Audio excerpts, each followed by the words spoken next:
Allahumma rahamna bil Qur'an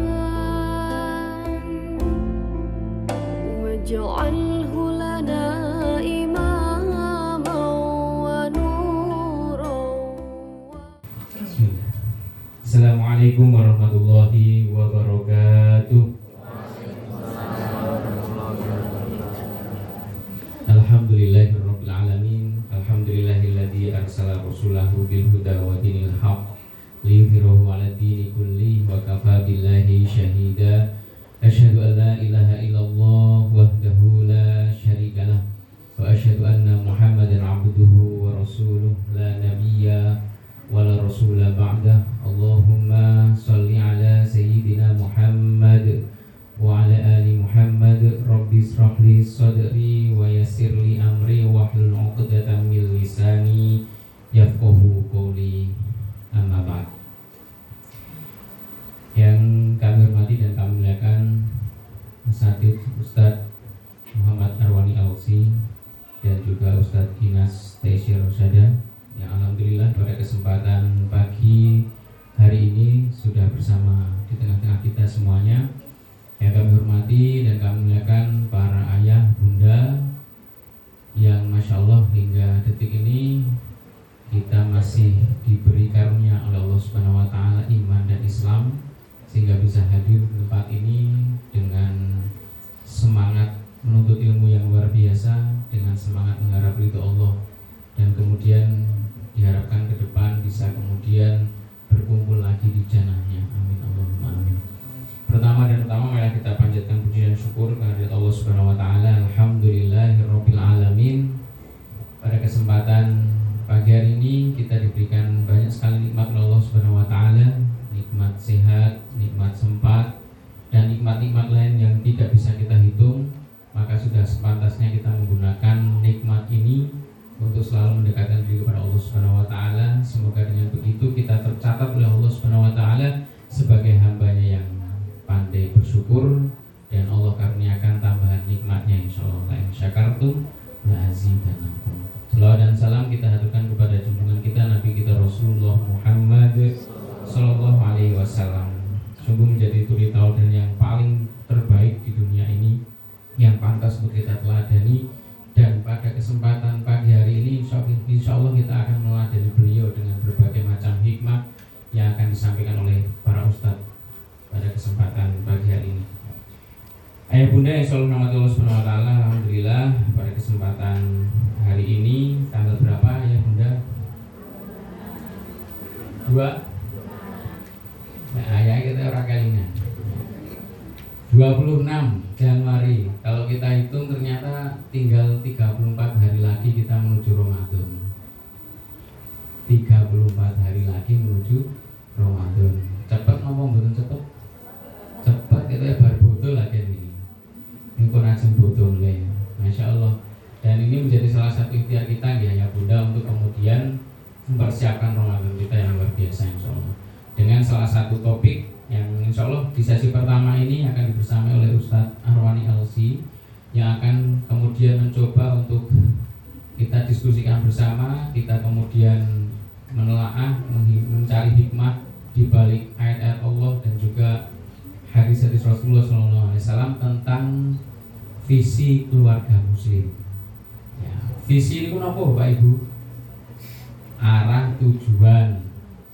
Nah, tadi pagi Bapak Ibu mau ke tempat ini jelas arahnya kemana, berarti saya harus pakai motor, harus kemudian persiapkan bensinnya ada tidak, saya harus mandi jam berapa, saya harus menyiapkan anak jam berapa supaya masuk di kids corner atau kemudian menitipkan ke saudara, hingga sampai di tempat ini dengan jalan yang paling efektif, efisien, tidak ngalang-ngalang. Nah itu bagi orang yang punya visi. Visinya apa? Datang sampai ke tempat ini. Jadi Bapak Ibu bisa kemudian ilustrasikan kalau kita semua tidak punya visi, maka kehidupan kita akan seperti apa. Nah ini yang kemudian nanti akan banyak disampaikan oleh insya Allah Ustadz Arwani Al-Alsi dengan topik tentang visi keluarga muslim. Dan selanjutnya nanti kita akan melanjutkan dengan topik tentang konsep pendidikan nabawiyah khususnya pada usia anak. Oleh karena itu sudah siap ayah bunda? Ya, terlihat Ustaz yang membawa catatan ayah atau bunda. Nah, ayah itu saya belum tentu catatannya di sini Ustaz. Lebih modern ya. Nek bunda itu tradisional ini. Tapi insya Allah ini menjadi satu ikhtiar sebagai ayah bunda hebat yang dimana ini wujud kita dikasih amanah oleh Allah Subhanahu Wa Taala, anak-anak yang itu menjadi titipan untuk kita kemudian ada peran sebagai ayah bunda yang terbaik bagi mereka insya Allah. Baik ayah bunda sudah siap ya? Siap. Kalau sudah siap, Bismillah, insya Allah waktu dan tempat kami silakan untuk Ustaz Arwani menyampaikan materinya sampai secukupnya Ustaz. Kalau di random sampai setengah 10. Oke. Tahu.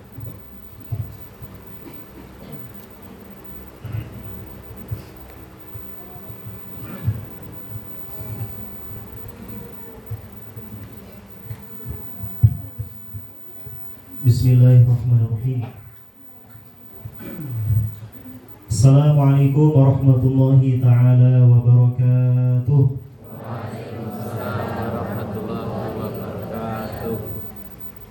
Bismillah, alhamdulillahirabbil alamin. Wassalatu wassalamu ala asyrafil anbiya wa imamil mursalin sayyidina wa maulana Muhammadin wa ala alihi wa sahbihi ajma'in. Allahumma la ilma lana illa ma 'allamtana innaka antal alimul hakim wa tub 'alaina ya maulana innaka antat tawwabur rahim. Allahumma shalli wa sallim ala nabiyyina Muhammad wa ala alihi wa sahbihi wa baraka wa sallam. Qala ta'ala fi kitabihil karim, a'udzu billahi minasy syaithanir rajim. وَالَّذِينَ يَقُولُونَ رَبَّنَا هَبْ لَنَا مِنْ أَزْوَاجِنَا وَذُرِّيَّاتِنَا قُرَّةَ أَعْيُنٍ وَاجْعَلْنَا لِلْمُتَّقِينَ إِمَامًا رَبِّ اجْعَلْنِي مُقِيمِي الصَّلَاةِ وَمِنْ ذُرِّيَّتِنَا رَبَّنَا وَتَقَبَّلْ دُعَاء. Amma ba'du. Para hadirin, ayah bunda, Ustadz Inas Taisir Rosyada, kepada Ibu Nur Latifah, Bapak Afri dan Toko, dan kepada seluruh hadirin hadirat yang dimuliakan Allah Subhanahu wa taala. Alhamdulillah, marilah kita semuanya bersyukur kepada Allah Subhanahu wa taala atas limpahan rahmat dan karunia-Nya pada kita semuanya. Alhamdulillah, sampai detik ini Allah masih berikan kita nikmat iman, nikmat Islam, nikmat sehat, waktu luang, ya, nikmat kesempatan. Alhamdulillah, pada pagi hari ini Allah berikan kita kesempatan untuk bermujalasah dengan orang-orang soleh. Maka sekian banyak kenikmatan ini patut selalu kita syukuri. Minimal selalu kita ucapkan lafal hamdalah, alhamdulillahirabbil alamin. Salat ma'asalam tak lupa kita haturkan kepada junjungan kita, guru kita semuanya, Nabi Muhammad sallallahu alaihi wasallam, pada keluarganya, para sahabatnya, dan seluruh pengikutnya hingga akhir zaman nanti. Kita berharap kelak di akhirat kita semuanya diakui sebagai umatnya, kita semuanya ditolong, diberikan syafaat oleh Nabi kita, Nabi Muhammad sallallahu alaihi wasallam. Amin ya rabbal alamin. Bapak Ibu yang dimuliakan Allah, pripun kabare? Alhamdulillah, saya sedaya nggih. Sebelumnya saya mohon maaf pada ayah bunda untuk duduk di sini, ya, membersamai antum semuanya, berbagi terkait apa yang nanti kita bahas pada pertemuan kali ini. Alhamdulillah, akhirnya saya juga sampai di tempat ini, walaupun sebelumnya agak muter-muter Pak tadi sama Ustadz Inas, ya, Masya Allah, perjuangan sampai tujuan akhirnya Allah berikan kemudahan juga. Baik ayah bunda yang dirahmati Allah Subhanahu wa ta'ala, tadi saya sempat menyepil sebagian kenikmatan yang Allah berikan kepada kita. Ternyata terkadang kita lupa bahwasanya juga ada kenikmatan yang Allah berikan kepada kita semuanya, yaitu berupa keluarga. Nikmat gak punya istri? Nikmat, betul? Nikmat kan punya anak-anak? Nikmat, alhamdulillah. Betapa banyak orang di luar sana sudah menikah, menjalani hubungan yang lama, belum kunjung Allah berikan keturunan. Jadi berkurang kenikmatannya, ya. Mau sekaya apapun, seenak apapun hidupnya, punya banyak rumah, kendaraan, tapi kalau nggak punya keturunan, nggak punya anak, nggak punya cucu apalagi, maka itu tidak nikmat jadinya hidup ini. Sepi ya, apa? Apalagi di surga nanti kita hidup cuma sendiri misalkan, atau berdua misalkan, tanpa anak-anak keturunan kita, ya, nikmat deh? Ya, tidak nikmat. Bahkan mungkin mengurangi kenikmatan yang telah Allah berikan kepada kita semuanya. Maka alhamdulillah, nikmat keluarga, memiliki pasangan, memiliki anak, apalagi anak yang soleh-solehah, maka ini merupakan kenikmatan harus kita syukuri dan harus kita rawat. Makanya Allah Ta'ala berfirman, A'udzu billahi minasyaitonir rajim. Zuyyina lin-nasi hubbus syahawati minan nisa'i wal banina wal qanatiril muqantarah wal qanatiril muqantarati minadh-dhahabi wal fiddah wal khaylil musawwamati wal an'ami wal harth dzalika mata'ul hayatid dunya wallahu 'indahu husnul ma'ab.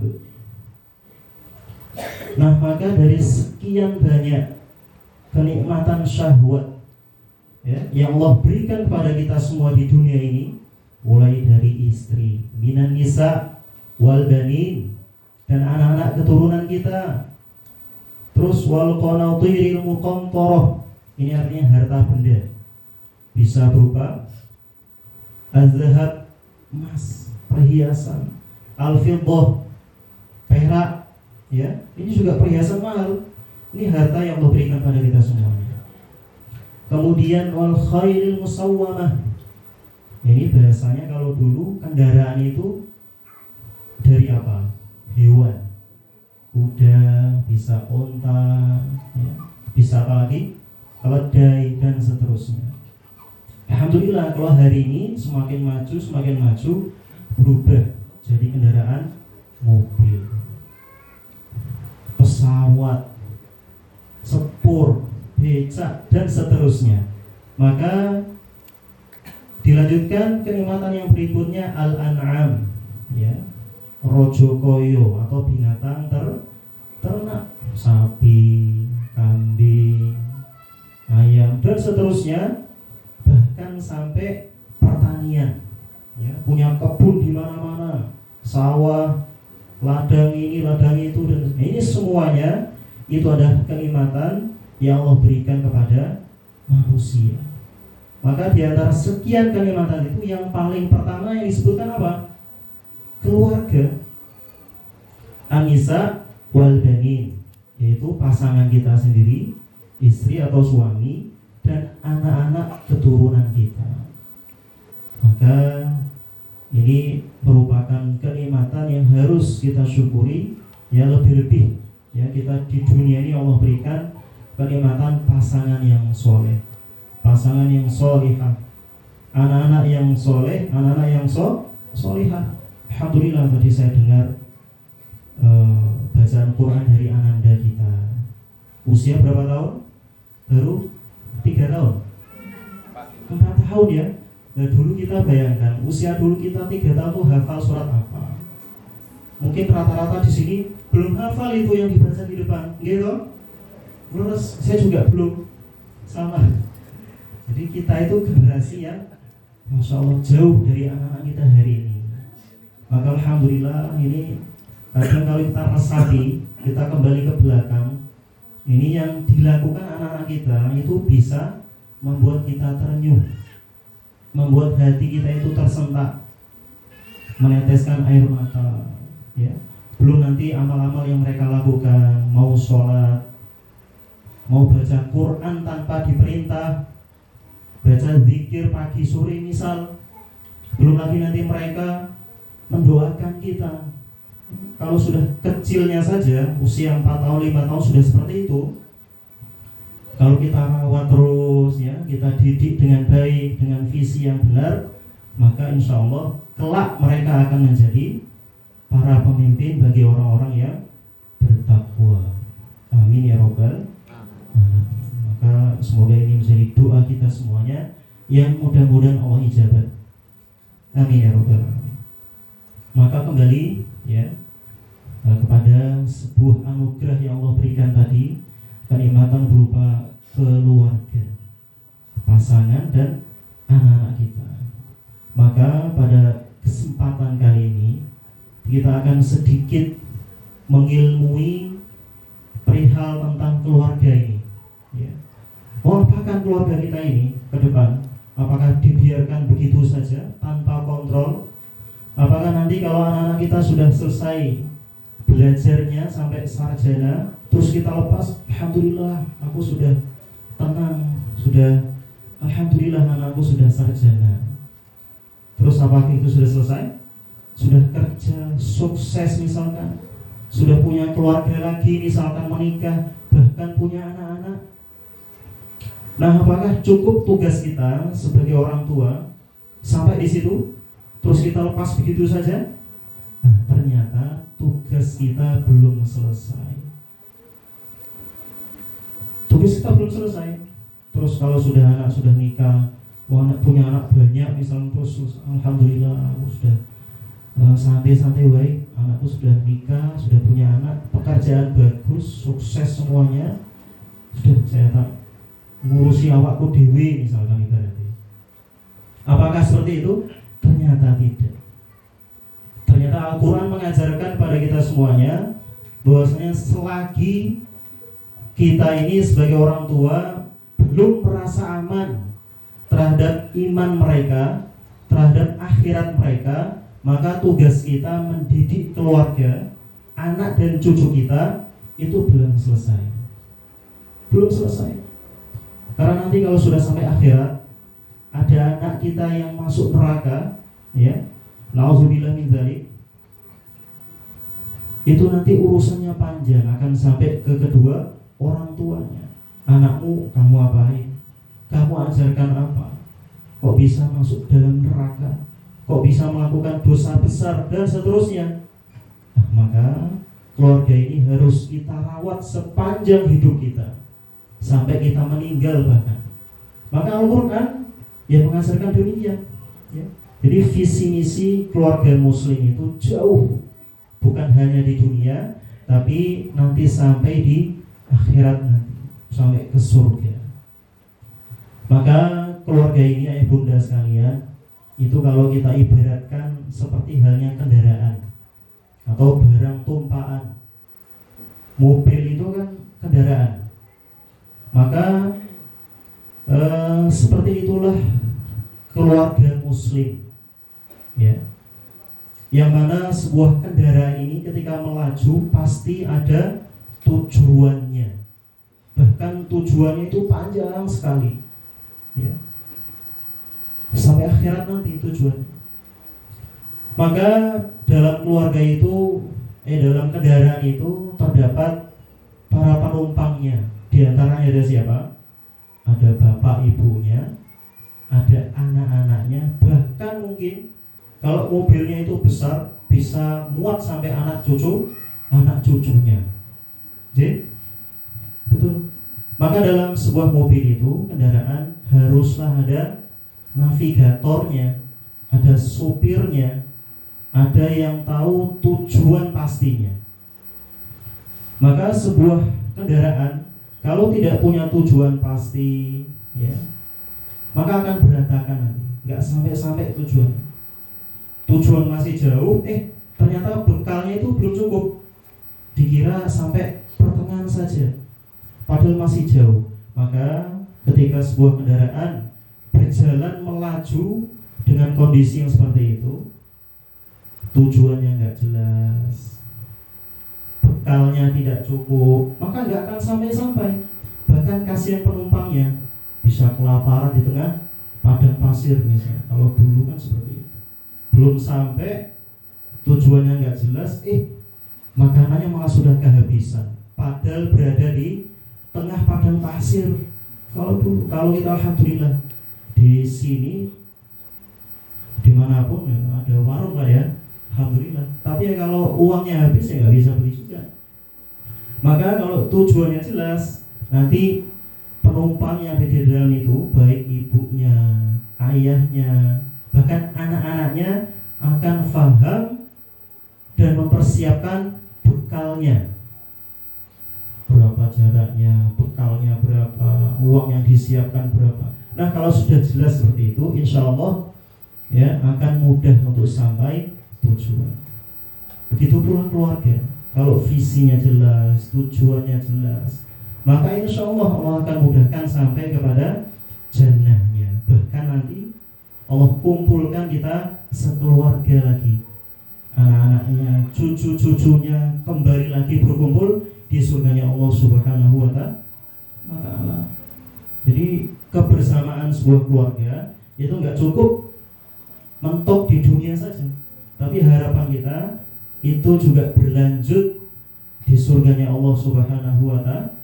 Nah, semua itu nggak akan bisa terwujud, mustahil akan bisa terwujud kalau kita tidak punya visi yang jelas, ya, visi yang benar sesuai ajaran Al-Quran dan Sunnah Rasulullah SAW.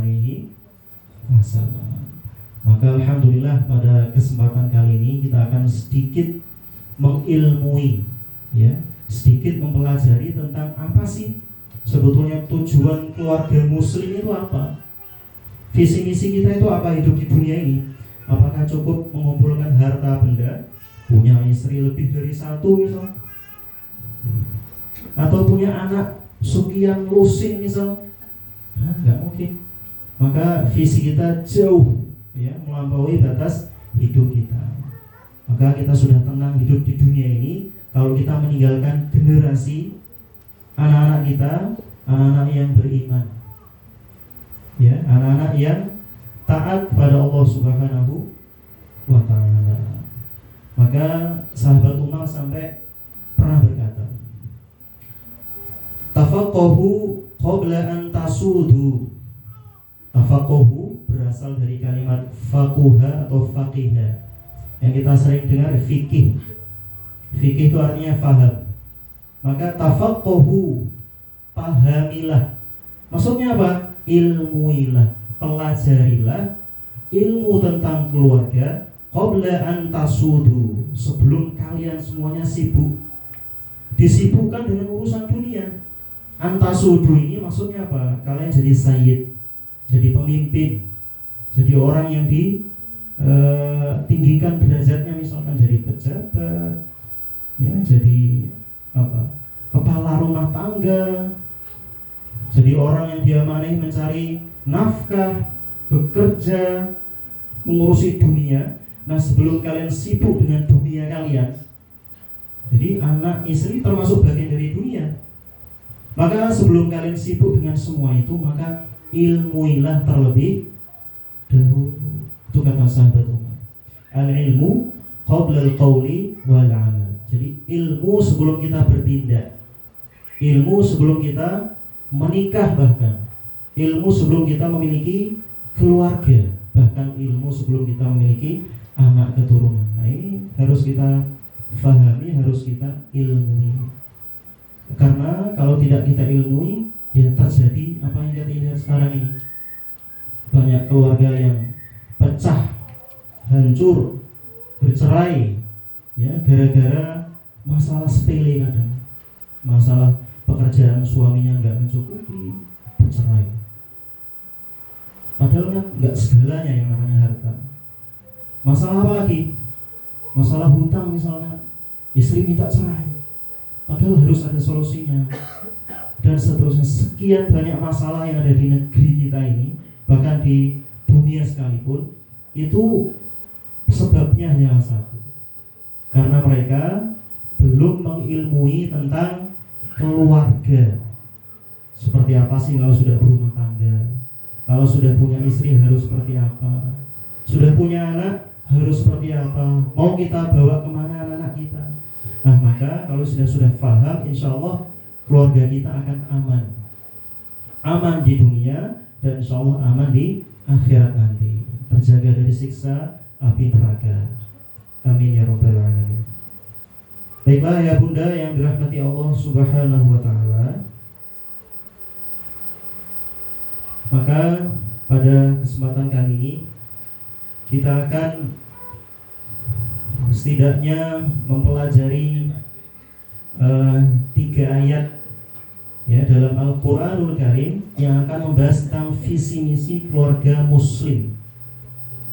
Maka dari sinilah ya keluarga Nabi itu hidup.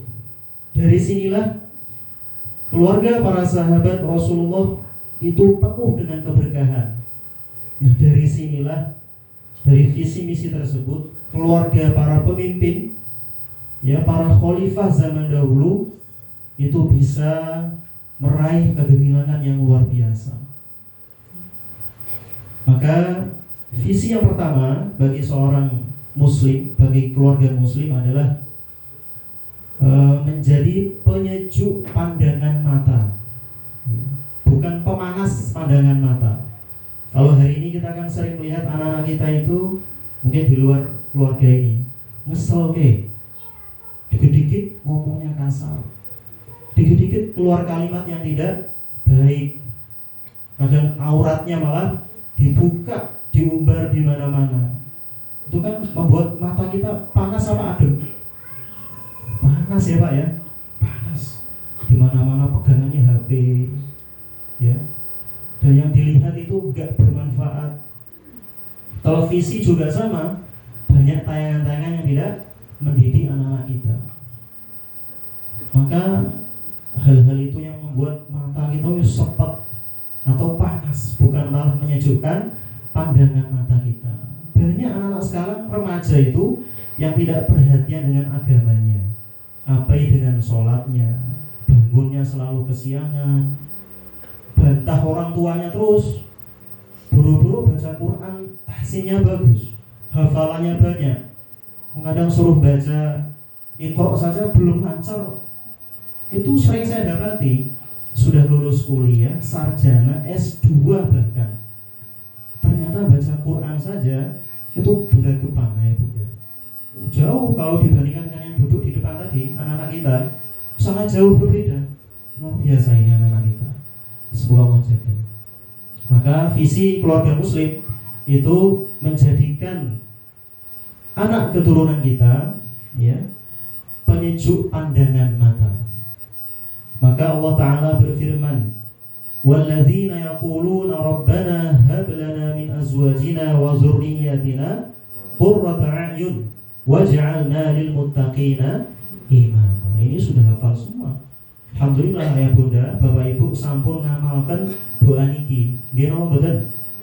Bahkan jauh sebelum kita menikah itu sebaiknya kita baca ini. Bagus ini. Dengan harapan apa? Kita itu dihibahkan oleh Allah Ta'ala, diberikan, dihadiahkan Allah Ta'ala pasangan yang menyejukkan pandangan mata, pasangan yang solihah, pasangan yang soleh, anak-anak keturunan yang qurrata a'yun, yang menjadi penyejuk pandangan mata. Maka sejatinya doa ini, Rabbana hab lana min azwajina, itu adalah doa pamungkas kita. Jangan sampai dalam setiap hari, dalam doa-doa kita lepas dari doa ini, baik sebelum nikah maupun setelah menikah. Ya. Terus kita langitkan doa ini agar Allah Ta'ala bimbing kita, memudahkan kita memiliki generasi yang soleh dan solehah, generasi yang qurratu a'yun. Maka kalau kita telisik lebih jauh lagi, sebelum ayat ini itu sebetulnya berbicara tentang sifat-sifat ibadur rahman. Ya, jadi ibadur rahman disebutkan dalam panjang ayatnya itu walladzina yamshuna, panjang ayatnya saya kurang hafal ini. Walladzina yamshuna haunan dan seterusnya. alladzina idza khatabahumul jahiluna qalu salama, dan seterusnya, menunjukkan sifat-sifat ibadur rahman, hambanya yang maha rahman. Harusnya seorang yang beriman itu memiliki sifat-sifat tersebut. Di antaranya sifat tawadhu. Kalau jalan di depan orang lain itu nggak sombong, nggak petita-petite, mentang-mentang duitnya banyak terus membusungkan dada. Itu bukan sifat orang beriman. Harusnya tawadhu dimanapun kita berada, ya, lemah lembut, tidak sombong. Kemudian di antara sifat ibadur rahman ini adalah yang mau mendirikan sholat tahajud, qiyamul lail, yang merupakan sunnah Rasulullah yang dihidupkan pada zamannya. Dan pada zaman ini sedikit meredup, ya, di kita, di generasi kita. Maka sebisa mungkin sempatkan walaupun satu kali dalam seumur hidup, sekali saja sholat tahajud, ya, sebagai bentuk apa? Mengamalkan sunnah Nabi kita Muhammad Sallallahu Alaihi Wasallam. Ya, justru kalau kita benar mendidik anak-anak kita, ya, dengan visi yang jelas, insya Allah anak-anak itu mudah tergerak untuk mendirikan amalan sunnah ini. Sholat tahajud itu bagi orang yang beriman, apalagi anak-anak yang hatinya masih bersih, masih fitrahnya suci, ya, belum terjamah hal-hal yang tidak diinginkan, maka mudah untuk menanamkan sunnah-sunnah seperti ini. Dibangunkan malam itu mudah. Itulah nanti yang buat kita meneteskan air mata, ya. Kalau sudah seperti itu, berarti generasi yang qurratu a'yun itu sudah mulai bisa dicapai oleh kita. Baca Quran setiap hari, Masya Allah, mudah dilakukan. Orang tuanya ikut nyimak. Bukan orang tuanya kalau disuruh nyimak hafalan anaknya aras-arasan, anaknya semangat, orang tuanya malah nggak semangat. Yo, nggak bisa sepertinya, harus lebih semangat dari anaknya. Maka kita harus sama-sama menjadi generasi soleh dan solehah. Maka sifat-sifat ibadur rahman itu sekian banyak, ternyata ujungnya adalah apa? Hamba yang mau melangitkan doa, Rabbana hablana min azwajina wa dzurriyyatina qurrata a'yun waj'alna lil muttaqina imama. Tawadhu, tidak sombong, mendirikan sholat tahajud, mau berinfak, mengeluarkan zakat, ya, dan ujungnya yang terakhir adalah yang berdoa, menengadahkan tangannya, berharap agar keluarganya menjadi keluarga yang qurratu a'yun, baik pasangan, baik anak-anaknya menjadi keluarga yang menyejukkan pandangan mata kita semuanya. Maka ini perlu kita jaga dan perlu kita rawat dengan sebaik-baiknya. Maka ayah bunda rahimani wa rahimakumullah, lafal qurratu a'yun, ya, itu banyak penafsirannya. Nah, sebagiannya seperti yang disebutkan dalam sebuah tafsir. Maka lafal qurratu a'yun ini artinya adalah pasangan yang taat beribadah pada Allah Subhanahu wa taala. Ya. Bukan hanya anak yang menjadi penyejuk mata, tapi pasangan atau keturunan yang taat kepada Allah Subhanahu wa taala. Ini tafsir yang mendekati benar. Karena hanya pasangan dan keturunan yang seperti itulah yang bisa membuat mata kita itu menjadi nyaman, sejuk, bahkan bisa meneteskan air mata. Maka di antara arti yang lain, qurratu a'yun adalah luapan kebahagiaan. Ya, luapan kebahagiaan.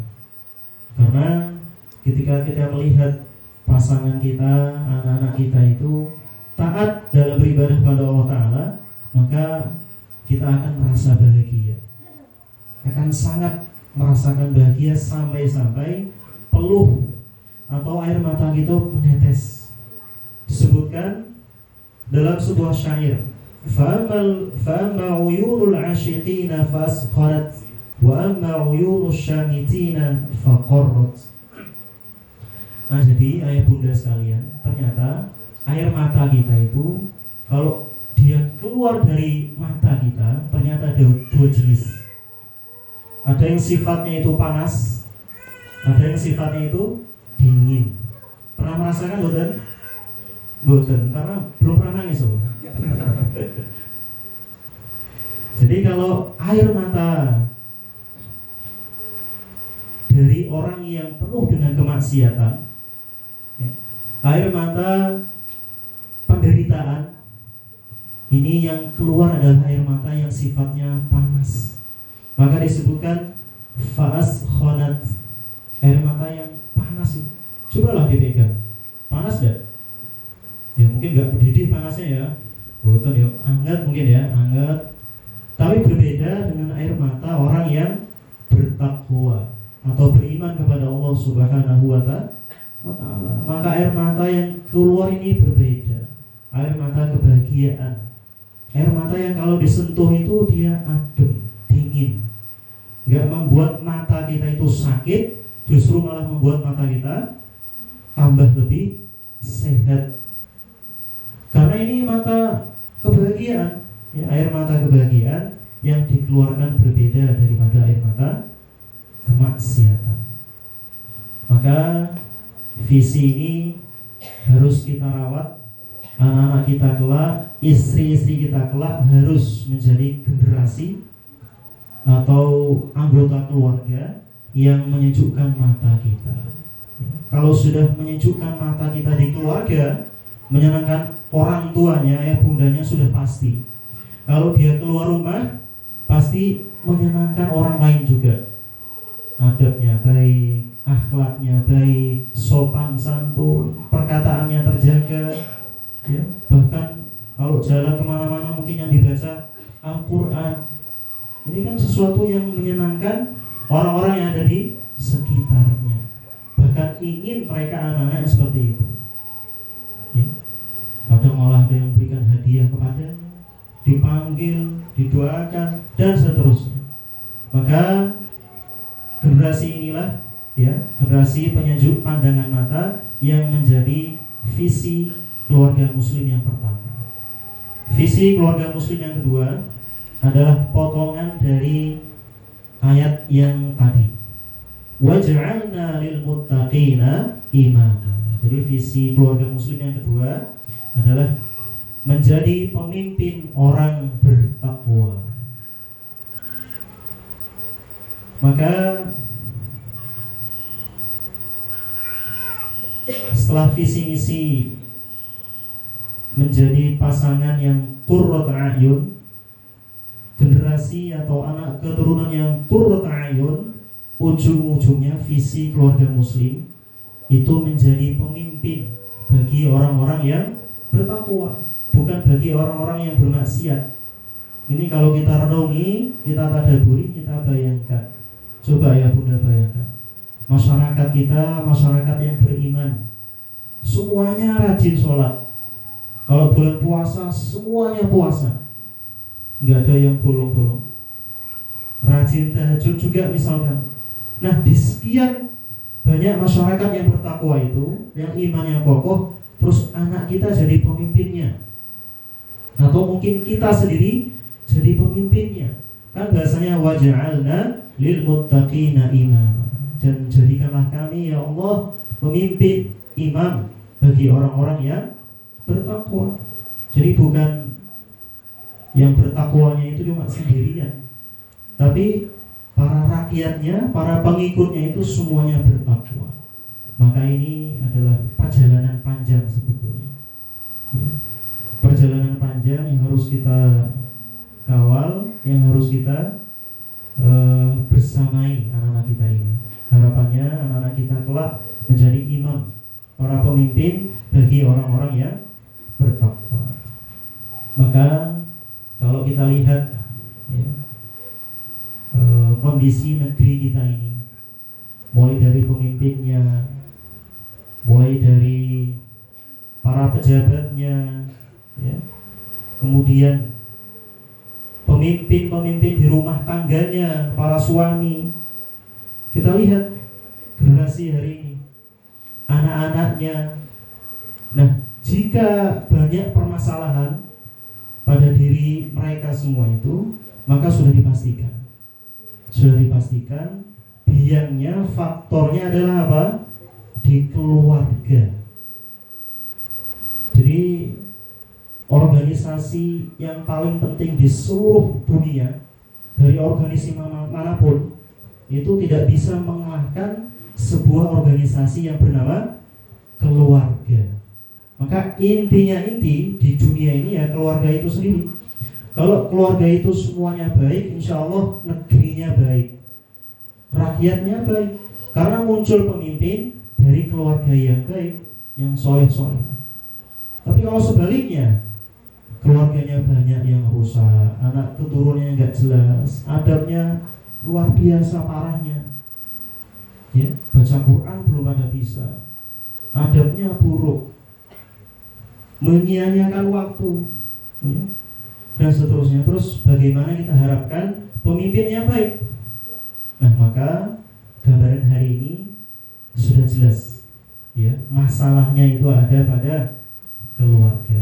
Maka kita semuanya berharap kepada Allah Ta'ala, ya, semoga dari anak-anak keturunan kita ini lahir pemimpin bagi orang-orang yang bertakwa. Maka kalau kita lihat ke belakang, Nabi Muhammad SAW itu sudah mengajarkan kepada kita bagaimana beliau sangat menjaga anak keturunannya. Bahkan Sayyidatina Fatimah, ya, pernah dikatakan oleh Rasul, jika anakku Fatimah mencuri, laqata'tu yadaha, atau kama qala Rasul. Jadi jika Fatimah binti Muhammad itu sampai mencuri, maka akan aku potong tangan. Karena tadi demi menjaga keluarganya dari sengatan api neraka. Bahkan pelajaran berharga, ya, seorang cucu Rasulullah SAW yang bernama Hasan bin Ali radhiyallahu anhu itu pernah dikatakan oleh Rasul bahwasanya anakku ini, cucuku ini yang bernama Hasan ini, inna bani hadza sayyidun wa la'allallaha an yusliha bihi baina fi'ataini minal muslimin. Jadi Rasul mengatakan bahwasanya anakku ini kelak akan menjadi sayyid, akan menjadi pemimpin, ya. Ternyata benar, ya, bahwasanya nanti kelak Hasan bin Ali ini tumbuh menjadi seorang pemimpin, ya, pengganti ayahnya Ali radhiyallahu anhu. Maka ucapan Rasulullah benar. Maka dalam sebuah sejarah singkat bahwasanya pernah terjadi perseteruan, ya, antara kedua belah pihak di antara kaum muslimin. Jadi dulu itu pernah terjadi perselisihan, bukan terhadap orang-orang kafir, ini terhadap sesama orang beriman, sesama kaum muslimin, ya. Tapi masya Allah berkat pendidikan Nabi, ya, maka sahabat Hasan ini kelak menjadi seorang pemimpin yang bisa mendamaikan kedua belah pihak tadi, yang saling bertikai, bahkan berujung pada sebuah peperangan sengit. Banyak kaum muslimin yang terbunuh ketika itu. Maka pada peristiwa itu terbunuhlah sahabat Ali radhiyallahu anhu, yang pada akhirnya anaknya Hasan bin Ali naik menjadi khalifah ketika itu. Nah, pada saat itulah anaknya Hasan, ya, menghadapi Muawiyah dengan dialog yang panjang, pembicaraan yang panjang, hingga akhirnya apa?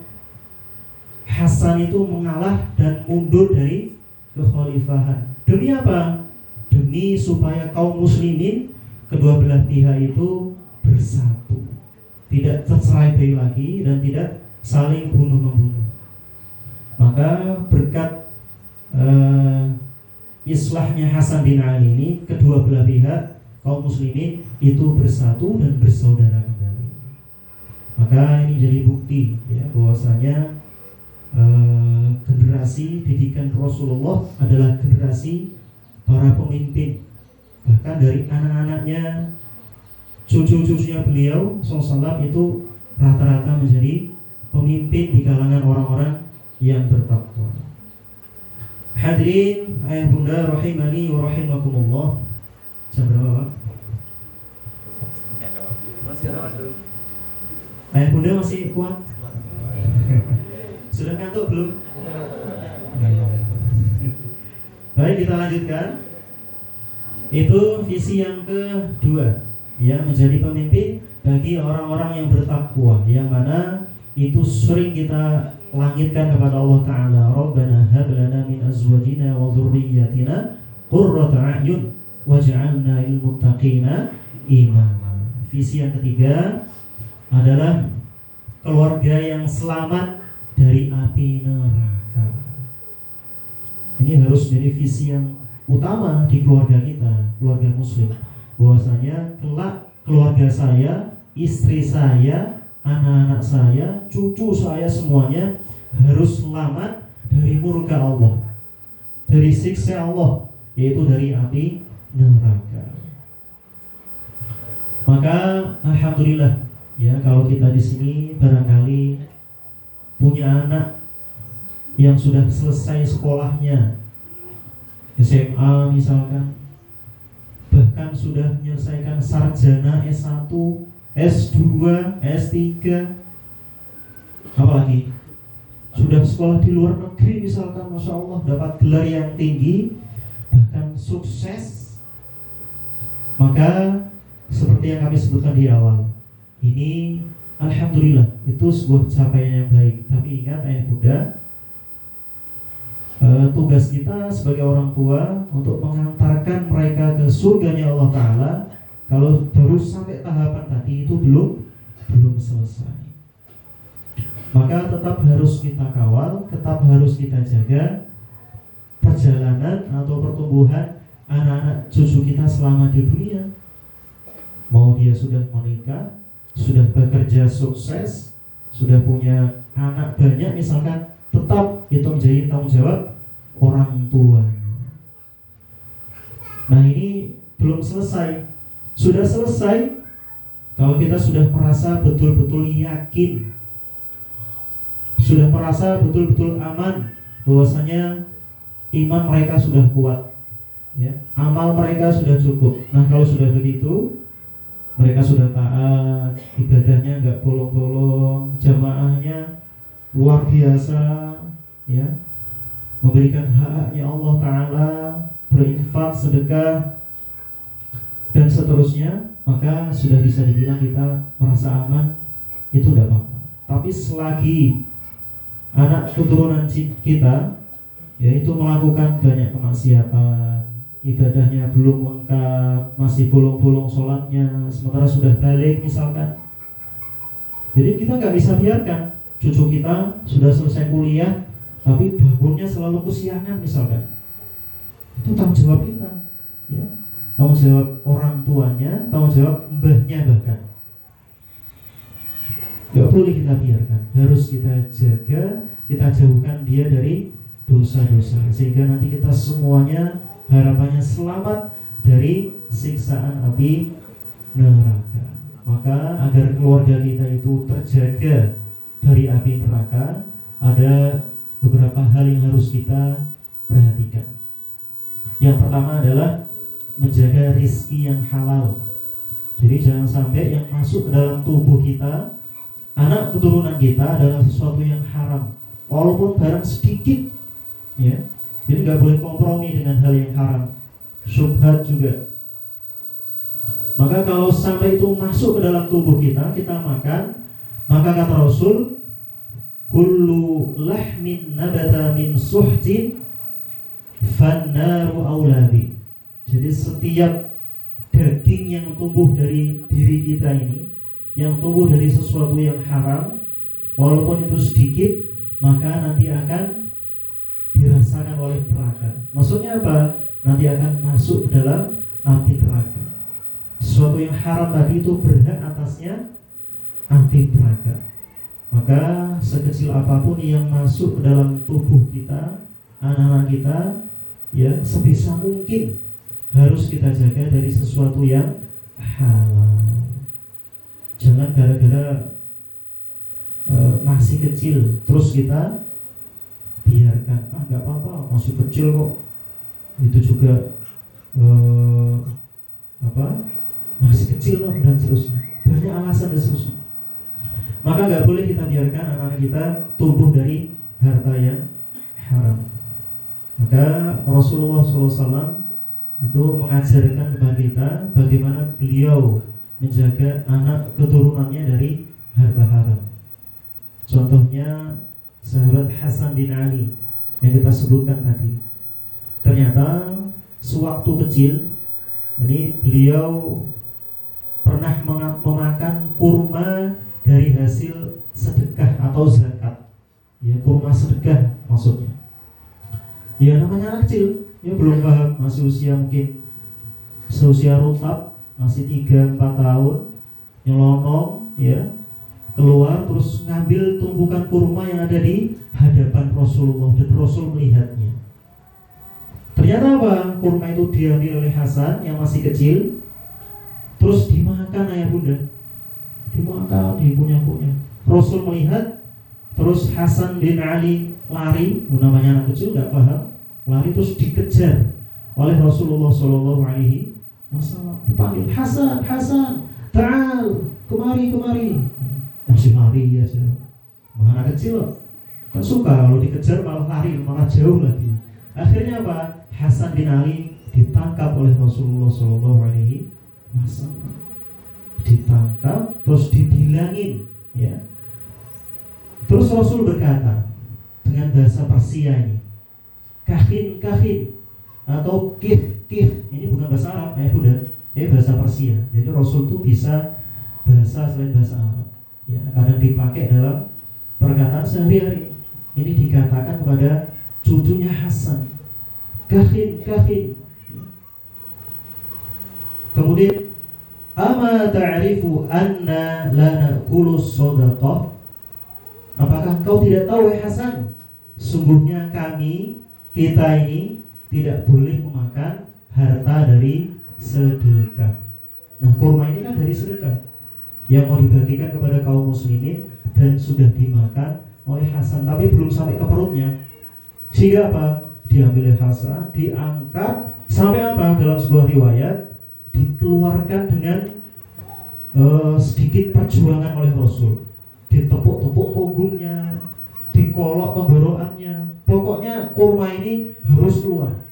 Hingga akhirnya apa? Dengan izin Allah, kurma ini dimuntahkan oleh Hasan bin Ali.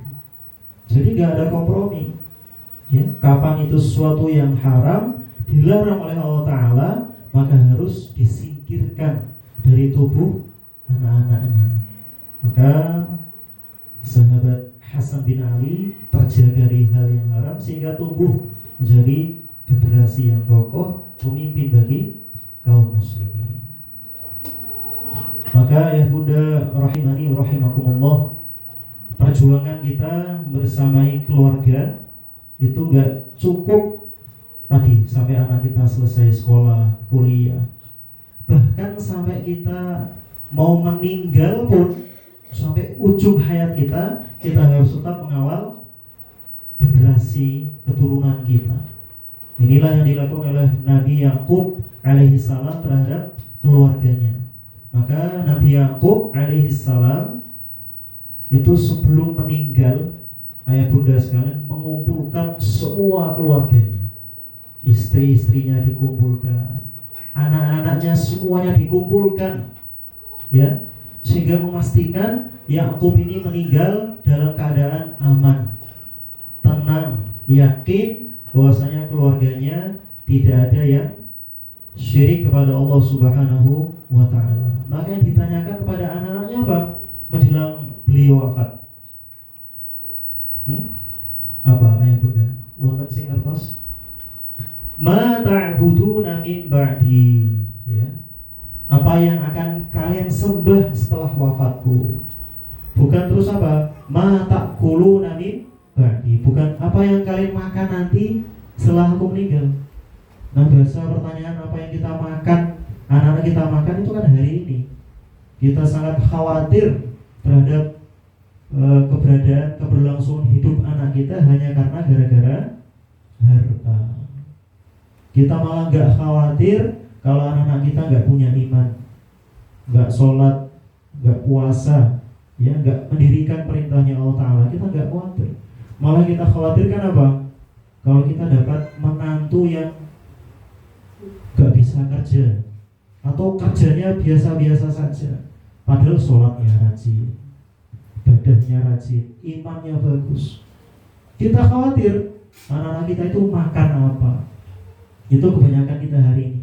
Bukan malah khawatir apa yang mereka sembah nanti setelah aku meninggal. Maksudnya apa?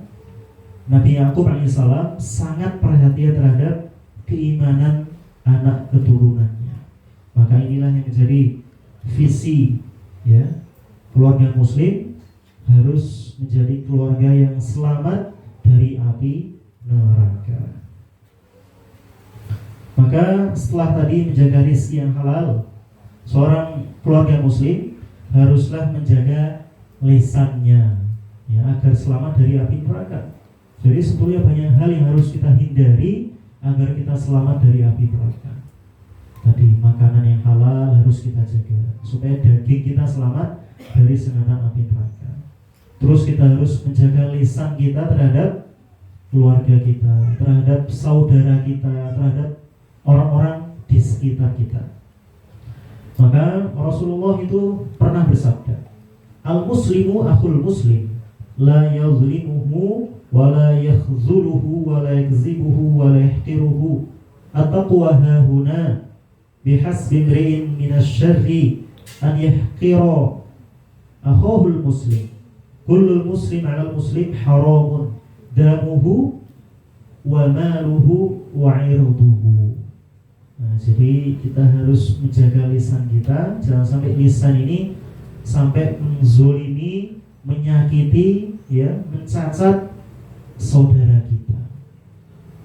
Ya, kalau sampai kita tidak menjaga lisan kita, maka cukuplah seorang itu dikatakan buruk, jelek perangainya kalau dia sampai menghina saudaranya sama muslim. Jadi gak bisa orang yang taat ibadahnya, rajin sholatnya, 5 waktu ke masjid terus, tapi kok sehari-hari malah apa? Mencela saudaranya, menghibah saudaranya. Maka gak bisa dikatakan orang soleh. Bahkan di sini disebutkan cukuplah seorang itu dikatakan orang yang buruk, ya, orang yang tidak soleh kalau dia menyakiti hati temannya lewat lisannya. Maka sejatinya setiap muslim terhadap muslim yang lain itu bersaudara. Dan setiap muslim terhadap muslim yang lain itu diharamkan. Jadi haram antara muslim satu dan yang lain itu sampai mengganggu darahnya, hartanya, bahkan kehormatannya. Jadi ketiga hal ini harus sama-sama menjaga darahnya, hartanya, kehormatannya. Dari muslim satu dan muslim lain harus saling menjaga. Tidak boleh merampasnya, tidak boleh membunuhnya, bahkan merusak kehormatannya. Kemudian diantara yang menyelamatkan keluarga kita dari api neraka adalah mau mendirikan sholat malam. Nah, tadi yang kami sebutkan di awal. Jadi sholat malam ini fadilahnya sungguh luar biasa. Ternyata kalau kita lakukan, kita istiqomah di dalamnya, maka insya Allah akan menjadi penyelamat kita dari siksaan api neraka. Karena ini pernah terjadi pada salah seorang sahabat yang bernama Abdullah bin Umar, ya. Ketika pada saat itu para sahabat yang lain gemar menceritakan mimpinya kepada Rasul, terus ditafsirkan. Jadi zaman itu para sahabat biasa menceritakan mimpi kepada Rasul, terus Rasul tafsirkan. Ahli tafsir mimpi istilahnya kalau bahasa kita hari itu Rasul lakukan. Maka sahabat Abdullah bin Umar ini ingin bermimpi terus juga menceritakannya kepada Rasulullah SAW. Ternyata kejadian ya Ibu. Pada suatu hari setelah sahabat Abdullah bin Umar membaca Al-Quran, ya, tilawah Al-Quran dengan khusyuk, kemudian beliau mengantuk terus tertidur. Nah, dalam tidurnya ini beliau bermimpi bahwasanya beliau ditarik oleh kedua malaikat, dibawa terbang terus dibawa ke suatu tempat yaitu neraka. Jadi dalam mimpi tersebut sahabat Abdullah bin Umar diperlihatkan neraka, ya, seperti apa bentuknya, yang disiksa siapa itu diperlihatkan ya Bu. Masya Allah, sungguh sebuah mimpi yang mengerikan. Nah, apakah aku akan dimasukkan dalam neraka? Kata sahabat Abdullah. Sampai-sampai beliau diperlihatkan temannya itu berada di neraka. Teman kenalnya itu berada di neraka. Sampai-sampai keluar dari lisannya, ya, kalau tidak salah kalimat Allahumma inna na'udzubika minan nar, atau kama qala sahabat Umar. Jadi ya Allah, aku berlindung dari Engkau dari siksaan api neraka. Nah, setelah Abdullah bin Umar mengucapkan doa tersebut, maka datang malaikat mengatakan, tenang saja, kamu tidak akan kenapa-kenapa. Maka setelah itu Abdullah bin Umar terbangun. Setelah terbangun menceritakan mimpinya tadi itu lewat kakaknya yang bernama Hafsah, yang merupakan istri Rasulullah SAW. Diceritakanlah kepada Rasul, sehingga Rasul mengatakan suatu perkataan yang membuat sahabat Abdullah bin Umar ini bangkit, melakukan suatu amalan yang tidak biasa dia amalkan, ya. Sehingga Rasul mengatakan kepada Hafsah, ni'mar rajulu Abdullah law kana salatal lail, law kana shalla qiyamal lail, atau kama qala Rasulullah sallallahu alaihi wasallam. Rasul mengatakan kepada Hafsah, ya, tentang Abdullah bin Umar. Jadi sebaik-baik pria, sebaik-baik laki-laki adalah Abdullah bin Umar. Syaratnya apa? Laukana shalla al-lail.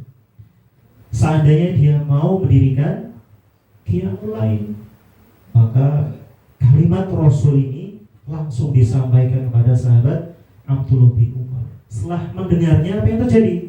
Setelah itu sahabat Abdullah bin Umar tidak pernah barang sehari pun, semalam pun meninggalkan yang namanya qiyamul lail, ya, sunnah Rasul ini. Jadi setiap malam beliau mendirikan qiyamul lail. Bahkan disebutkan, ya, istirahat atau tidurnya sahabat Abdullah bin Umar ini sangat sedikit. Jadi panjang diisi dengan qiyamul lail. Ini luar biasa. Perkataan Rasul ini sanggup merubah kondisi salah seorang sahabat menjadi lebih baik, ya. Sehingga generasi setelahnya itu akan terjaga dari sengatan api neraka. Baik, alhamdulillah. Kemudian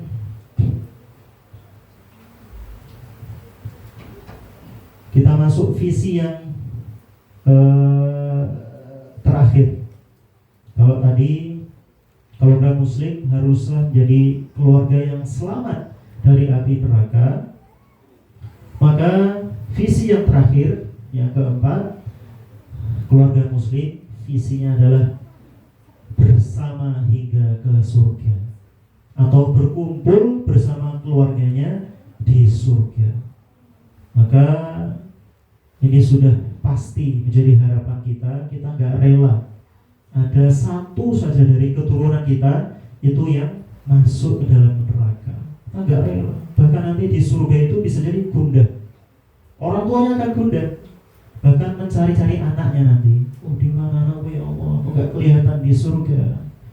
Nah, barangkali di neraka. Belum mentas. Maka supaya kita selamat dari neraka dan bisa masuk dalam surga semuanya, maka kita harus melakukan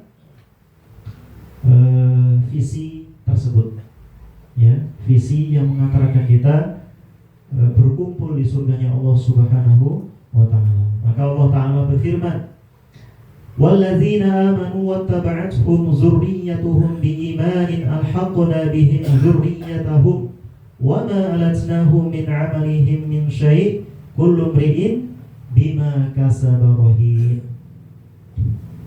Walladzina amanu, dan orang-orang yang beriman, wattaba'athum dzurriyyatuhum, dan keimanannya itu diikuti oleh zuriyahnya, anak keturunan mereka, generasi mereka. Maka apa yang terjadi? Maka Allah akan menyusulkan mereka semuanya kepada zuriyahnya. Alhaqna bihim zurriyatahum, maka nanti kita akan disusulkan kepada orang tua kita, keturunan kita. Mau generasi yang keberapa, kalau dia beriman soleh, kita akan berjumpa di surganya kelak. Mau apa tidak mau? Mau. Bahkan itu yang kita impikan. Kebersamaan kita, duduk-duduk kita, sedang gurau kita, itu kita enggak pingin hanya di dunia. Pasti kita batin kepada Allah Ta'ala, ya Allah, ya jadikanlah perkumpulan kita ini juga kelak di surgamu nanti, ya Allah. Itu pasti jadi doa-doa kita, ya kan? Agar kita semuanya selamat dari api neraka. Makanya kita berdoa, Rabbana atina fid dunya hasanah wa fil akhirati hasanah wa qina adzabannar. Ya, ya Allah, jagalah kami semuanya, ayah ibu kita, mbah-mbah kita, bahkan anak cucu kita semuanya dari api neraka. Nah, maka ini jadi visi keluarga muslim yang kelak harus bersama hingga ke surga. Hadirin rahimani wa rahimakumullah. Alhamdulillah kita sudah membahas sedikit banyak ya tentang visi misi atau tujuan keluarga muslim. Ya, itulah tujuan kita sebagai keluarga yang alhamdulillah sudah Allah anugerah kita pasangan dan anak-anak. Maka dengan kita mengetahui tujuan atau visi misi kita, maka jalan kita akan lebih terang, lebih jelas ke depannya. Mau kita bawa kemana anak-anak kita ini, ya. Apakah cukup anak-anak kita ya meraih gelarnya sampai S3, S4, S5 misalnya, atau S2 dan seterusnya, terus kita terus bangga? Belum. Justru orang yang cerdas pintar itu belum tentu selamat di akhirat nanti. Kalau dia cerdas pintar hanya untuk apa? Bergaya-gayaan, sombong-sombongan, hanya untuk menumpuk hartanya, ya bukan untuk akhiratnya, maka nanti akan celaka malah di akhirat nanti. Maka ketika kita sudah tahu visi misi kita, maka harapannya kita terus kawal generasi kita, anak-anak kita sampai akhir hayat kita. Maka tidak ada lagi antara ayah ibu ya berdua ini terus nggak jalan bareng. Maksudnya ibu pengen kesini, ayahnya pengen yang lain misalkan, ya kasihan anaknya. Ya, maka berbekal visi misi tadi harapannya setelah mungkin dari rutab ini kan ada jenjang berikutnya. Ya. Ada banyak tempat yang akan kita tuju. Maka ayah bunda harus jeli memilihnya untuk anak-anak kita, supaya nanti apa? Agama mereka terjaga, akhlak mereka terjaga, iman mereka, lebih-lebih hafalan mereka terjaga. Jadi sangat disayangkan misalkan setelah dari sini malah ke tempat yang tidak bisa merawat iman anak-anak kita. Kan banyak, ya, kita tidak jelekkan, tapi faktanya seperti itu. Banyak tawuran di mana-mana, akhlaknya buruk, bahkan tidak punya hafalan sama sekali. Lulus SMA kok hafalannya cuma trikul misalkan, itu aja bulet-bulet bacanya, iya dong. Apalagi surat-surat yang tadi masya Allah mulut, apalagi masya Allah luar biasa. Maka harapannya ya bunda ya tadi berdiskusi kembali, ya, berdialog dengan pasangannya masing-masing, saling terbuka, Yuk Bu, yuk Pak, kita mikir bareng supaya anak-anak kita ini kelak selamat imannya, selamat akhlaknya. Jangan sampai malah dia sekolah di sini, di sana, sini malah menurut, malah jelek adabnya, malah hafalannya malah amburadul misalnya. Enggak kejadian. Nah, ini jangan sampai terjadi. Semoga kita semuanya, kita berharap kepada Allah Ta'ala dijadikan pasangan yang qurratu a'yun. Allah jadikan generasi kita, anak-anak kita, generasi yang qurratu a'yun, generasi yang menjadi penyejuk pandangan mata kita semuanya. Kita juga berharap semoga kita semua, keturunan kita, Allah selamatkan dari sengatan api neraka. Ya Allah jadikan kelak mudah-mudahan generasi kita lahir dari rumah kita adalah pemimpin bagi orang-orang yang bertakwa. Amin ya rabbal alamin. Mungkin sekian yang bisa kami sampaikan, kurang lebihnya mohon maaf. Wa'alaikum minkum. Assalamualaikum warahmatullahi wabarakatuh. Masya Allah, jazakallah khairan katsiran Ustaz Muhammad Arwani LC yang telah memberikan kita pencerahan nih, ayah bunda sekalian. Jadi satu hikmah, mungkin satu kalimat yang mungkin akan menimbulkan pertanyaan banyak bagi kita ya. Kalau keluarga saat ini banyak yang kemudian punya visi sukses di dunia, banyak harta, misalkan sampai tidak habis 7, 8, 9 keturunan. Tapi ternyata agama ini mengajarkan jauh lebih dari itu, gitu. Bahkan mengajarkan sampai punya visi bagaimana hidup kita setelah mati kita. Kalau orang-orang lain yang tidak kenal agama ini hanya visinya mentok sampai kita hidup saja di dunia. Tapi visi agama ini mengajarkan kita untuk memiliki visi sampai nanti kita hidup setelah hidup kita di dunia ini, yakni bersama hingga surga. Insyaallah. Baik bunda yang Allah Subhanahu wa taala, masih ada waktu untuk bisa diskusi. Monggo dari ayah bunda ada yang mau bertanya, silakan. Halo.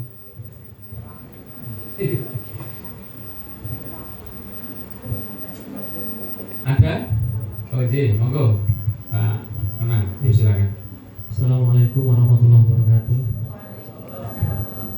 Sebelumnya kami ucapkan terima kasih banyak ya Ustaz Arwani yang sudah menyampaikan materi yang sangat luar biasa, yang kemudian memantik kembali memori kita.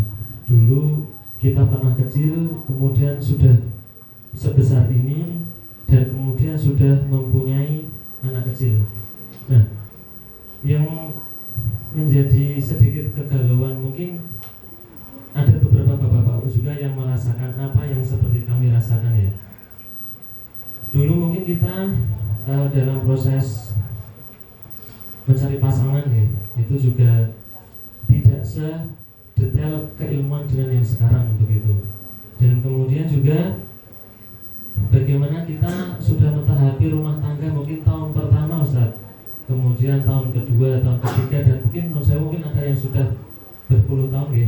Nah, itu belum menemukan sebuah visi yang jelas seperti yang panjenengan tadi sampaikan, sudah panjenengan tadi sudah paparkan begitu.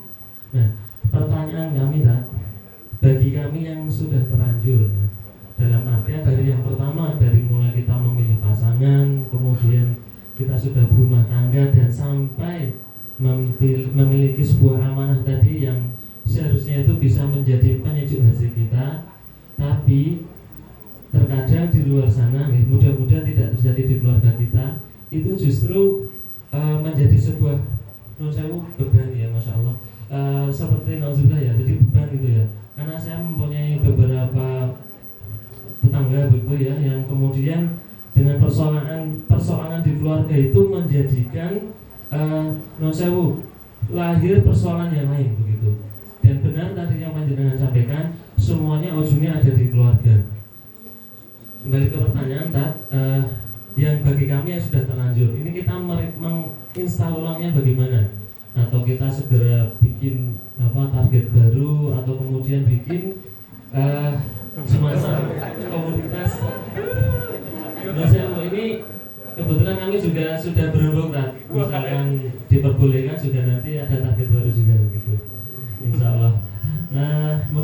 yang bisa kami tanyakan, dan Masya Allah sekali. Dan mudah-mudahan dengan apa yang tadi kita terima, materi ini bisa kita amalkan, dan semuanya kita besok bisa ketemu bersama-sama di surganya Allah. Amin. Cukup sekian, mohon maaf bila banyak kesalahannya. Wassalamualaikum warahmatullahi wabarakatuh. Waalaikumsalam warahmatullahi wabarakatuh. Berenang atau belum?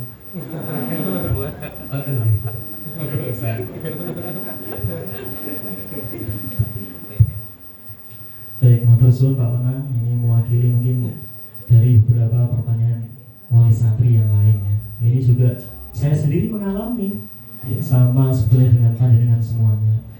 Bahwasanya kita dulu itu nggak seperti sebagian anak-anak kita hari ini. Ya, anak kita hari ini loh, yang tadi Masya Allah hafalannya 1 juz, 2 juz, 3 juz. Kita dulu ya paling Al-Duha sampai Anas mungkin ya, atau surat kuliah masih kebalik-balik. Nah, jadi memang pertama ya perlu kita taubati kesalahan kita yang telah lalu, kita taubat kepada Allah Ta'ala, kita istighfari ya kesalahan kita yang telah lalu. Sampai segitunya kita nggak tahu ya, dengan perbandingan anak kita yang hari ini Masya Allah jauh banget. Itu kalau kita renungi, kita akan merasakan sangat bersalah sekali. Maka jalan keluar yang pertama ya kita istighfar pada Allah Ta'ala, bahwasanya dulu kita pernah melakukan banyak kesalahan, banyak maksiat, banyak waktu yang kita buang ya, dan seterusnya. Nah, langkah berikutnya setelah kita mengakui kesalahan kita istighfari, semoga Allah ampuni, maka kita terus berdoa kepada Allah agar kita jaga diri kita ya. Kita rawat anak-anak kita. Kalau kita memang gak bisa mengejar anak-anak kita, minimal kita melakukan yang semisal. Kalau anak-anak kita menghafal Quran, ya kita ikut berusaha menghafalkan juga, walaupun levelnya beda. Anak-anak kita sudah 3 juz, kita baru surat apa gitu, masih jauh misalkan. Ya karena tugas kita banyak, bekerja, urus ini itu, sehingga waktu kita, daya pikir kita ini berbeda dengan anak-anak kita. Niscaya kita akan jauh ketinggalan, sudah pasti. Tadi ya minimal kita punya semangat yang sama, walaupun ya hafalannya jauh berbeda.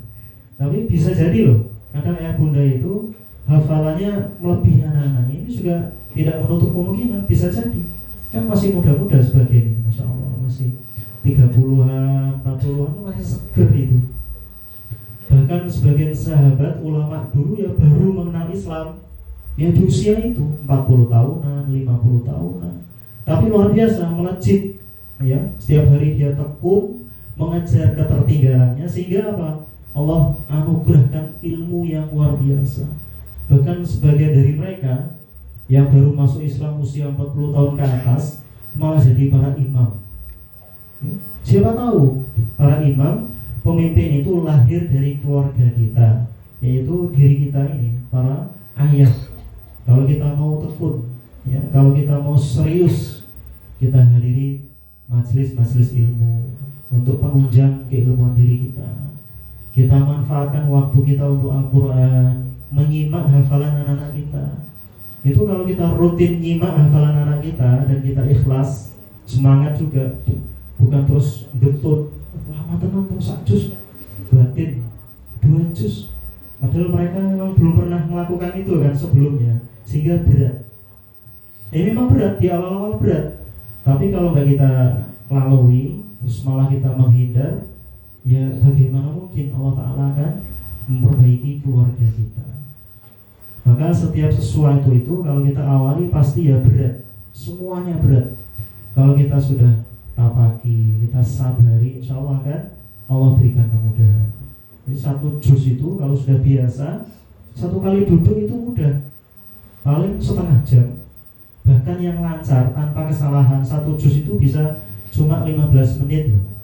Dengan bacaan yang baik dan tidak menyalahi aturan bacaan, bisa itu 15 sampai 17 menit 1 juz.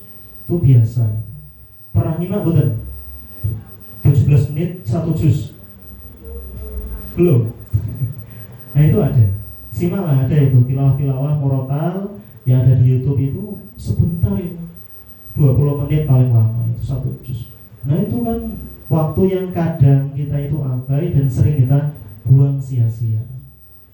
Nah ini mumpung alhamdulillah memberikan anugerah anak-anak punya hafalan, minimal selalu kita dukung, kita simak hafalan mereka. Nah ini jadi pintu agar kita nanti ketarik ke surganya Allah SWT berkat anak-anak kita.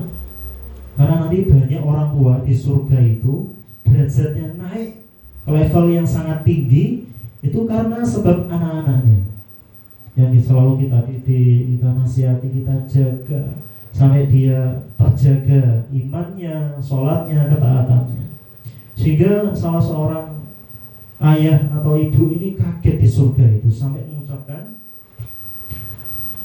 saya di mana ini? Kok bisa saya sampai derajat level surga yang setinggi ini? Ya, ditanya pada para malaikat, malaikat menjawab, hadza bisababi istighfari waladika lak. Ya, ini adalah sebab istighfar anakmu untukmu wahai bunda, wahai ayah. Jadi sebab keimanan anak-anak kita itu bisa meninggikan derajat kita nanti di surganya Allah Subhanahu wa taala. Nah, jadi kalau kita menganggap diri kita ini sudah banyak tertinggal, ya sudah, kita istighfari. Kesalahan kita mohonkan ampun kepada Allah Ta'ala. Alhamdulillah Allah anugerahkan anak yang soleh. Nah ini kita rawat, kita jaga. Kita juga banyak berdoa, mengilmui diri, ya, dan seterusnya. Mungkin itu Ustaz. Pak, mohon maaf. Baik, ada lagi dari Bunda? Iya, langsung itu ya.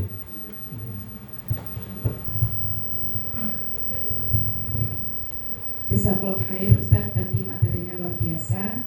Pertanyaan dari saya yang semoga ini mewakili pertanyaan dari ibu semuanya. Kalau pulang dari sini semangat kita 100%, betul? Tapi melihat esok hari, sebulan yang akan datang, tahun yang akan datang, visi ini lama-lama hilang Ustaz. Visi ini lama-lama hilang. Apalagi saya merasakan betul banyak sekali mungkin cerita Bunda yang belum bisa menemukan diskusinya itu berujung sepakat bersama Ustaz. Ini real ya Ustaz ya. Mungkin ayah mohon maaf kalau merasa ada yang begitu ya. Ini saya sampaikan saja. Lalu bekal apa yang harus kita miliki sebagai pasangan untuk terus istiqomah menjaga visi baik ini Ustaz. Karena kehadiran kita juga cuma sebulan sekali. Nanti kalau sudah selesai rutak, saya kurang tahu mereka akan menitipkan anaknya di mana, apakah di sekolahnya juga menghadirkan ahli-ahli ilmu seperti ini.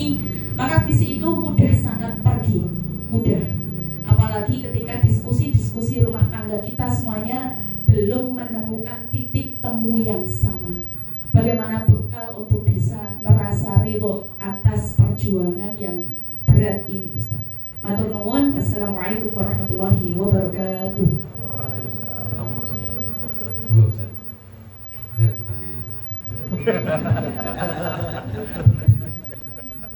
Ini pertanyaan paling berat ini menurut saya ini. Masya Allah ya, luar biasa. Pertanyaan dari Ibu Nur Latifah. Mungkin ada yang bisa bantu jawab. Sungguh, saya merasa sangat berat sekali. Masih mikir saya ini. Jawabannya apa? Ya sebetulnya jawabannya ada di tadi ya, seputar yang kita ilmui tadi. Ya, itu semua memang kembali ke ayah bunda sebagai supirnya, sebagai navigatornya. Jadi ayah bunda, bapak ibu jangan sampai berbeda pendapat terkait anak-anaknya ini. Kasihan ya, tadi kalau tujuannya nggak jelas, saling bersinggungan, saling membelakangi, efeknya apa? Kasihan anak kita. Jadi mereka mau kemana bingung, mau kesana bingung, akhirnya apa? Frustasi ya, frustasi. Maka kita harus jeli ya, kembali lagi kepada panduan Al-Quranul Karim ya, dari tadi visi-visi yang kita sebutkan tadi. Kembali lagi, oh ternyata tujuan mendidik itu ini loh. Kalau kita dapati di sebuah tempat dari kesekian visi tadi ada yang melenceng, ya sudah kita hindari. Mengarahnya cuma apa? Membuat anak ini cerdas, pintar, tapi imannya nggak terkawal. Misalnya masih ikhtilat, SMA itu kan SMP campur itu, ya enggak? Apalagi banyak kejadian yang tidak kita inginkan itu, banyak perzinahan, ya, kumpul kebo dan seterusnya terjadi di kalangan generasi kita hari ini. Itu karena apa tadi? Nggak sesuai dengan aturan Islam. Aturannya sudah usia balik itu nggak boleh dicampur, malah dicampur sampai ke bangku kuliah masih dicampur. Nah itulah gambaran pendidikan kita hari ini, yang itu jauh dari ajaran Islam sebetulnya, yang malah menuai banyak masalah di sana sini. Ya, maka tadi sarannya atau tipsnya ya, ayah bunda harus duduk bareng, saling legowo, ya, kembalikan semuanya kepada panduan Al-Quran, kepada panduan sunnah Rasulullah SAW. Niscaya kalau kita kembali pada Al-Quran, kembali kepada sunnah ajaran Rasul, maka insya Allah generasi kita akan selamat. Ya, selamat gak cuma di dunia, bahkan nanti bisa menyelamatkan kita orang tuanya ini di akhirat kelak. Ya. Tentunya gak pengen kita cuma di dunia, tapi kita harus juga semangat agar kita selamat di akhirat nanti, ya, sampai ke jannahnya bersama. Wallahu a'lam. Alhamdulillah. Tadi saya kepikiran gini, bagaimana tipsnya itu ini Ustaz. Apa namanya, kalau di lembaga instansi atau apa itu, salah satu akreditasi kalau mau baik itu visi misinya harus ditempel. Jadi ada sosialisasi visi misi di semua sivitas. Kalau sivitasnya keluarga berarti suami harus paham visi misinya satu, istri harus paham, anak-anaknya dipahamkan. Kalau perlu tempel untuk figura gede visi misinya. Mau masuk toilet ketemu visi misinya, masuk kamar ketemu visi misinya.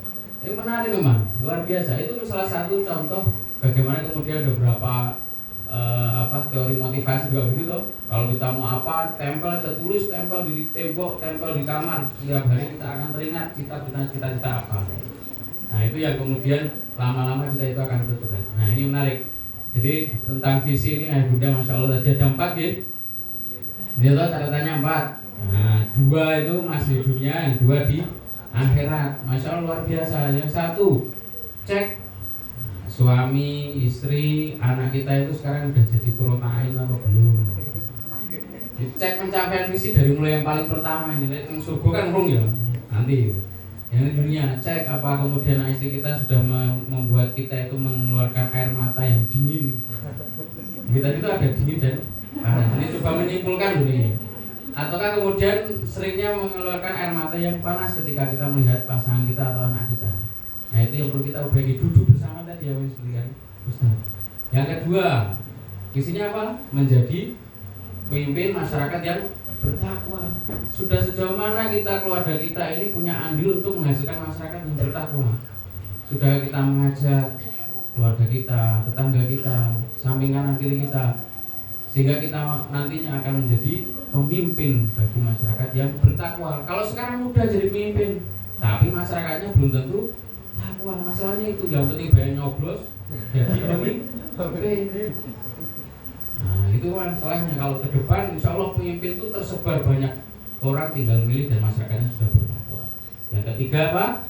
Terbebas dari api neraka. Tidak cukup itu, terbebas kitanya tapi keluarga kita belum, maka kemudian yang terakhir kita harus punya visi bersama hingga surga insya Allah. Masya Allah. Itu yang petikan pertama yang bisa kita ambil dari visi misi Jazakallahu khairan katsiran Ustaz Muhammad Arwani LC yang telah memberikan kita pencerahan. Allahumma rahamna bil Qur'an waj'al